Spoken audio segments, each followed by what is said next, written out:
Assalamualaikum warahmatullahi wabarakatuh. Segala puji bagi Allah, Tuhan seru sekalian alam. Kali ini akan dibacakan 6 kisah, salah satu di antaranya adalah kisah seorang mantan pendosa yang menjadi wali besar. Kisah pertama, pendosa masuk surga dan ahli ibadah masuk neraka. Rasulullah pernah berkisah tentang 2 orang bersaudara dari kalangan Bani Israel. Yang satu sering berbuat dosa, sementara yang lain sebaliknya, sangat tekun beribadah. Yang terakhir disebut ini rupanya tak henti-hentinya menyaksikan saudaranya itu melakukan dosa, hingga mulutnya tak betah untuk tidak menegur. "Berhentilah," sergahnya. Teguran seolah hanya masuk melalui telinga kanan dan keluar lagi lewat telinga kiri. Perbuatan dosa berlanjut dan sekali lagi tak luput dari mata saudaranya yang rajin beribadah. "Berhentilah," sergahnya kembali. Si pendosa lantas berucap, "Tinggalkan aku bersama Tuhanku. Apakah engkau diutus untuk mengawasiku?" Saudara yang ahli ibadah pun menimpali, "Demi Allah, Allah tidak akan mengampunimu. Allah tidak akan memasukkanmu ke surga." Cerita ini tertuang dalam sebuah hadits syahih yang diriwayatkan Abu Dawud dan Ahmad. Di ujung, hadits tersebut melanjutkan, tatkala keduanya meninggal dunia, keduanya pun dikumpulkan di hadapan Allah Subhanahu wa Ta'ala. Kepada yang sungguh-sungguh beribadah, Allah mengatakan, "Apakah engkau telah mengetahui tentangku? Apakah engkau sudah memiliki kemampuan atas apa yang ada dalam genggamanku?" Drama keduanya pun berlanjut dengan akhir yang mengejutkan. "Pergi dan masuklah ke surga dengan rahmatku," kata Allah kepada si pendosa. Sementara kepada ahli ibadah, Allah mengatakan, "Wahai malaikat, giringlah ia menuju neraka." Kisah di atas menyiratkan pesan kepada kita untuk tidak merasa paling benar untuk hal-hal yang sesungguhnya menjadi hak prerogatif Allah. Tentu beribadah dan meyakini kebenaran adalah hal yang utama. Tapi menjadi keliru tatkala sikap tersebut dihinggapi takabur dengan menghakimi pihak lain, apakah ia bahagia atau celaka di akhirat kelak. Sebuah kata bijak menyebutkan, perbuatan dosa yang membuatmu menyesal jauh lebih baik ketimbang beribadah yang disertai rasa ujub. Tentang etika dakwah, Islam pun mengajarkan bahwa tugas seorang mubalik sebatas menyampaikan, bukan mengislamkan apalagi menjanjikan kenikmatan surgawi. Vonis terhadap orang ini itu sebagai golongan kafir atau bukan, masuk neraka atau surga, sangat tidak dianjurkan karena melangkahi Rabb, penguasa seluruh ciptaan. Islam menekankan umatnya muhasabah atau koreksi diri sendiri daripada mencari kesalahan pribadi orang lain yang belum tentu lebih buruk di hadapan Tuhan. Kisah kedua, diterimanya tobat seseorang yang bermaksiat 40 tahun. Dikisahkan, Bani Israel dilanda bencana kemarau yang sangat panjang. Sudah cukup lama hujan tidak turun, hingga sawah dan ladang menjadi kering. Kelaparan melanda negeri tersebut dan berbagai macam penyakit datang menyerang penduduk. Para penduduk kemudian mendatangi Nabi Musa untuk berdoa memintakan kepada Allah agar menurunkan hujan. Nabi Musa kemudian mengumpulkan semua penduduk di tanah lapang dan mengajak mereka berdoa bersama. "Wahai Tuhan penguasa hujan, turunkanlah hujan." Namun, hujan tidak juga turun. Mereka berdoa kembali, "Wahai Tuhan penguasa hujan, turunkanlah hujan." Musa kemudian berkata, "Ya Allah, biasanya Engkau selalu mengabulkan permohonan kami. Mengapa kali ini hujan tidak kunjung turun?" Allah menjawab, "Musa, hujan tidak turun karena di antara kalian ada orang yang bermaksiat kepadaku selama 40 tahun. Karena keburukan maksiatnya, aku mengharamkan hujan dari langit untuk kalian semua." Allah kemudian memerintahkan supaya orang itu dikeluarkan dari daerah tersebut. Musa pun berkata kepada kaumnya, "Saudara-saudaraku Bani Israel, aku bersumpah bahwa di antara kita ada orang yang bermaksiat kepada Allah selama 40 tahun. Akibat perbuatannya itu, Allah tidak menurunkan hujan untuk kita. Hujan tidak akan turun hingga orang itu pergi. Maka, usir orang itu dari sini." Orang yang ahli maksiat itu pun sadar. Kemudian, ia melihat sekelilingnya, berharap ada orang lain yang melangkah pergi. Namun, Tak seorang pun yang beranjak dari tempatnya. Ia berdoa, "Ya Allah, aku telah bermaksiat kepadamu selama 40 tahun. Aku mohon Engkau menutupi aibku. Jika sekarang aku pergi, pasti dilecehkan dan dipermalukan. Aku berjanji tidak akan mengulangi perbuatanku lagi. Terimalah tobatku dan tutupi aibku ini." Belum sempat meninggalkan tempat, hujan pun turun. Nabi Musa terkejut atas hal ini. "Ya Allah, hujan telah turun padahal tak seorang pun dari kami yang pergi." Allah berfirman, "Musa, hujan turun karena aku gembira, hambaku yang bermaksiat kepadaku selama 40 tahun itu telah bertobat." Kisah tersebut di atas memberikan pelajaran berharga kepada kita bahwa kemaksiatan atau dosa yang dilakukan oleh segelintir orang dapat menghalangi terkabulnya doa, termasuk ditahannya hujan dari langit. Begitulah pengaruh buruk dari berbuat maksiat. Dosa yang dilakukan oleh seseorang dapat berpengaruh terhadap rezeki yang Allah berikan kepadanya. Allah menahan nikmat dan rezeki orang-orang yang berbuat maksiat.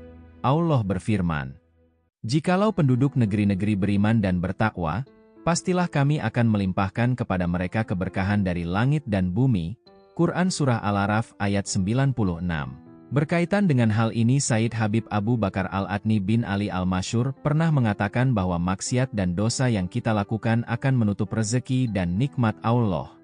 Beliau pun menasehati kita, jagalah nikmat dengan tidak melakukan maksiat, karena maksiat menjauhkan diri dari nikmat. Dengan demikian, marilah kita raih nikmat dan rejeki dari Allah dengan banyak beristighfar, bertaubat dan memohon ampunan kepada Allah. Mudah-mudahan dengan tobat yang kita lakukan akan memperlancar rezeki dan nikmat dari Allah. Amin ya Rabbal Alamin.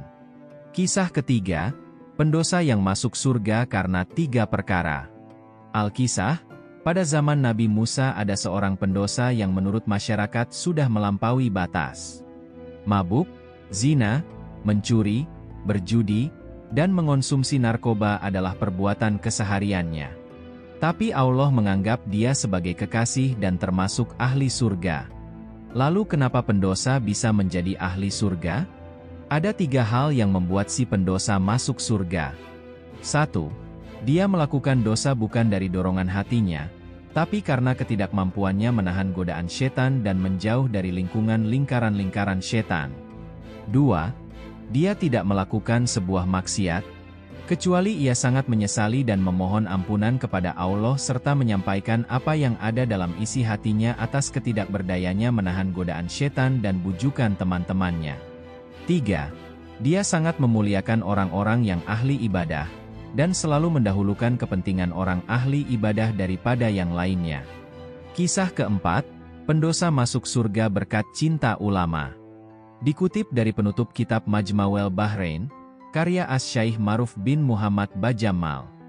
Diriwayatkan dalam sebuah atsar, bahwa Allah Ta'ala menghisab seorang hamba, ternyata keburukannya lebih berat. Maka dia diperintahkan untuk dibawa ke neraka. Ketika dia telah dibawa, Allah berfirman kepada malaikat Jibril, "Susulah hambaku dan tanyalah, apakah dia pernah duduk di majelis orang alim ketika di dunia, agar aku dapat mengampuninya dengan syafaatnya." Maka Jibril bertanya kepada hamba itu, lalu dia menjawab, "Tidak pernah." Maka berkatalah Jibril, "Wahai Tuhan, Engkau lebih mengetahui keadaan hambamu." Lalu Allah berfirman, "Tanyakanlah, apakah dia mencintai seorang alim?" Maka Jibril pun bertanya kepadanya, lalu dia menjawab, "Tidak." Allah berfirman lagi, "Wahai Jibril, tanyakanlah, apakah dia pernah duduk satu meja dengan orang alim?" Jibril pun bertanya kepadanya, tetapi dia menjawab, "Tidak."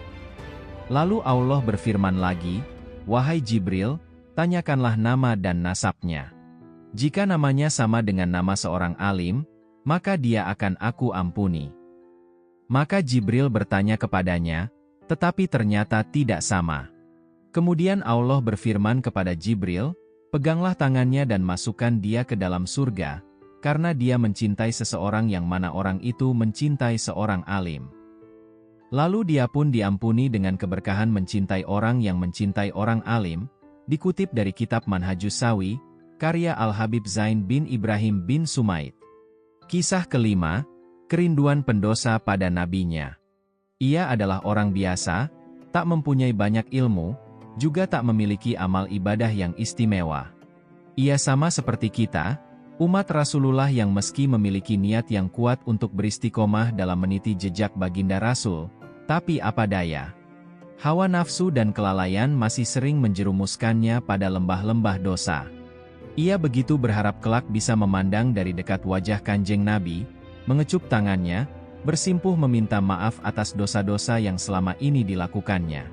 Atas sunnah dan kewajiban yang selama ini sering ia abaikan.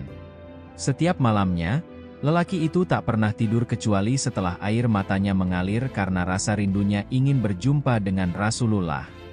Hingga suatu malam ia bermimpi.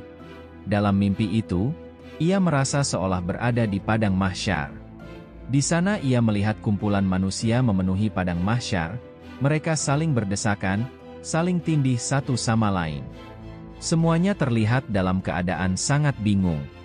Ketika itulah tiba-tiba barisan para malaikat melintas, lalu lewat pula rombongan Rasulullah Shallallahu Alaihi Wasallam. Lelaki itu hanya bisa melihat dari kejauhan dan tidak bisa mendekat kepada Rasulullah, karena desakan para malaikat yang menghalangi orang-orang untuk bisa mendekat. Lelaki itu juga tidak bisa mendekat, apalagi berbicara dengan beliau. Maka ia, dalam mimpi itu, berkata kepada orang yang berada di sebelahnya, "Jika kelak kamu bertemu dengan Rasulullah maka sampaikan salamku bahwa aku rindu kepadanya. Dulu di masa hidupku di dunia, aku selalu merindukan Rasulullah. Dan jika aku masuk neraka, sampaikan pula kepada beliau, bahwa aku telah berada di tempat yang layak untukku, sebagai seorang pendosa."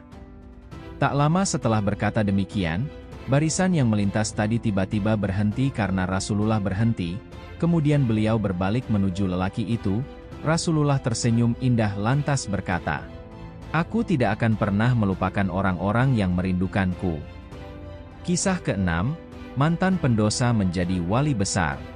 Diriwayatkan dulu ada seorang wali besar bernama Utbatul Ghulam. Tidak ada perbuatan maksiat yang tidak pernah dilakukan oleh Utbah, perbuatan dosa-dosa besar pernah dilakukan oleh dia. Utbah dikenal sebagai orang yang fasik, orang yang banyak berbuat maksiat. Suatu ketika Utbah datang kepada majelisnya Imam Hasan Al-Basri, diberi hidayah oleh Allah. Tiba-tiba tergiring hatinya untuk datang ke majelisnya Imam Hasan Al-Basri. Di majelis Imam Hasan Al-Basri semua orang menangis termasuk Utbah ketika mendengar penjelasan nasihat yang tulus dari Imam Hasan Al-Basri. Setelah itu, Utbah bertanya kepada Imam Hasan Al-Basri, "Ya Syekh, apakah Allah itu mau menerima tobat seorang pendosa seperti saya ini?" "Diterima, pintu taubatnya Allah terbuka, selama engkau bersungguh-sungguh meminta ampun kepada Allah," jawab Imam Hasan Al-Basri. Mendengar jawaban tersebut Utbah jatuh pingsan. Bangun dari pingsannya Utbah kembali bertanya kepada Imam Hasan Al-Basri. Dia masih tidak percaya orang seperti dirinya ketika bertobat masih diterima oleh Allah Subhanahu wa Ta'ala. Karena Utbah begitu menyadari betapa dosa-dosa yang dia lakukan begitu banyak. Lalu Imam Hasan Al-Basri menjelaskan, "Sebesar apapun dosamu kalau engkau betul-betul bertobat kepada Allah Subhanahu wa Ta'ala, maka dosa-dosamu akan diampuni oleh Allah Subhanahu wa Ta'ala." Seketika Utbah pingsan kembali. Ketika bangun dari pingsannya Utbah bertanya lagi, dan Imam Hasan Al-Basri tetap menjelaskan bahwa diterima tobatnya seseorang yang benar-benar bertobat. Lalu Utbah berdoa kepada Allah Subhanahu wa Ta'ala, "Wahai Allah, kalau engkau menerima tobatku dan engkau ampuni dosa-dosaku maka muliakanlah aku dengan pemahaman. Mudah memahami dan menghafal ilmu dan Al-Quran yang aku dengar. Wahai Allah, muliakanlah aku dengan suara yang merdu sehingga orang yang mendengar bacaanku bertambah kelembutan dalam hatinya.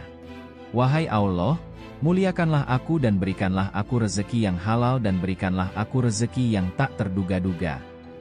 Dan doa Utbah dikabulkan oleh Allah Subhanahu wa Ta'ala. Karena orang yang bertobat itu berubah derajatnya dari orang yang dimurkai menjadi orang yang dicintai oleh Allah Subhanahu wa Ta'ala. Diriwayatkan bahwa sampai-sampai setiap orang yang mendengar bacaan Al-Quran dari Utbah bisa membuat orang tersebut bertobat kepada Allah Subhanahu wa Ta'ala. Dan setiap hari di rumahnya tiba-tiba ada saja orang yang memberi makanan kepada Utbah dan itu terus berjalan sampai Utbah meninggal dunia. Demikian keenam kisah ini dibacakan, semoga ibrah dan hikmah tercurahkan kepada kita semua. Adapun semua kisah yang telah dibacakan, termuat di Talimul Quran al-asror.blogspot.com. Saya akhiri, wassalamualaikum warahmatullahi wabarakatuh.